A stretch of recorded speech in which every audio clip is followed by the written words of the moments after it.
Hello everyone. So today I am frying the turkey chops, but instead of frying them, I'm going to smother them. I'll put the link in the description box below to where I did a video on frying the turkey chops. So today I'll just show you how to smother them. I'll be right back when it's time for me to make the gravy. Okay, so these are what the turkey chops are looking like before I smother them. I'll be right back when it's time to make the gravy. Okay, as you can see, I've taken the turkey out and I've drained the pot, but I left the turkey crumbs in the pot because that's what's going to make the gravy real good. The next thing I'm going to do is saute a few onions. Okay, so I'm going to saute these onions in this turkey chop juice for about 3 minutes, and I'll be right back when it's time to add the butter and the flour.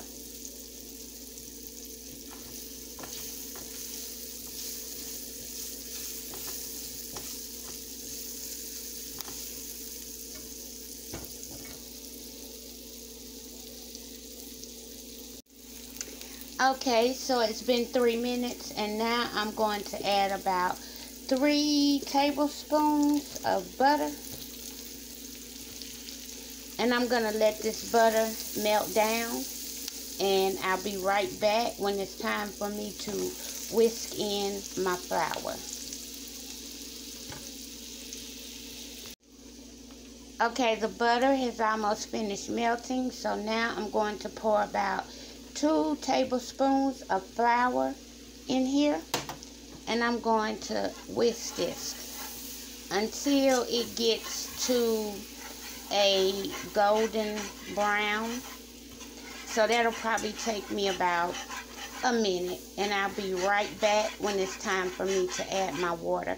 And I know the onions may look brown, but remember, they are taking on the color of the turkey chops. I'll be right back when it's time to put water in here to make the rest of this gravy. Okay, so I have whisked this flour, and as you can see, when I whisk it around, it has taken on that golden color. And now I'm going to pour some water. I'm going to start with maybe a half a cup.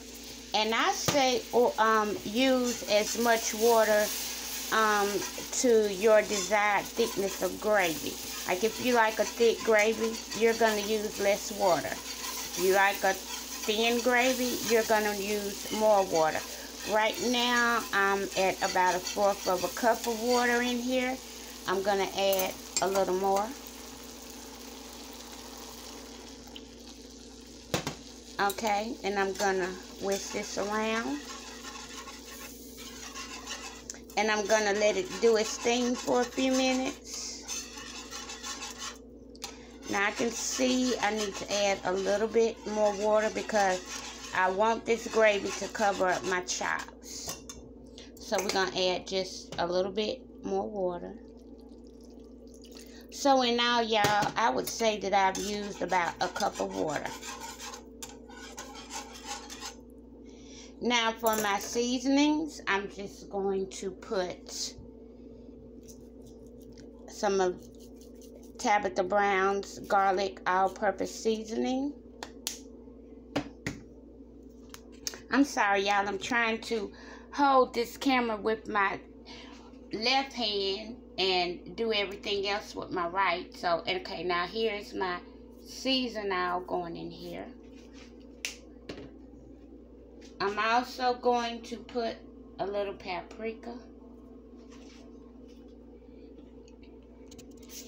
Okay, now I'm going to whisk this in here.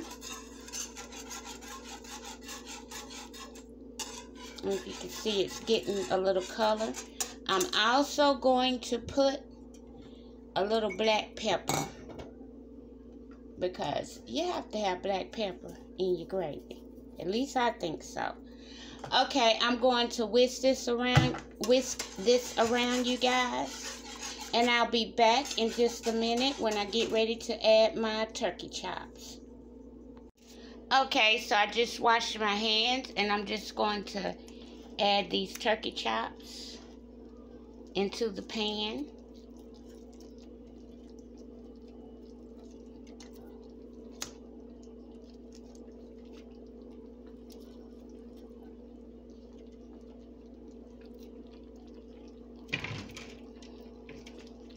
Okay, you guys, the next thing I'm going to do is I'm going to work the chops into the gravy, and I'll be right back to let you see what they look like once they're covered up in the gravy.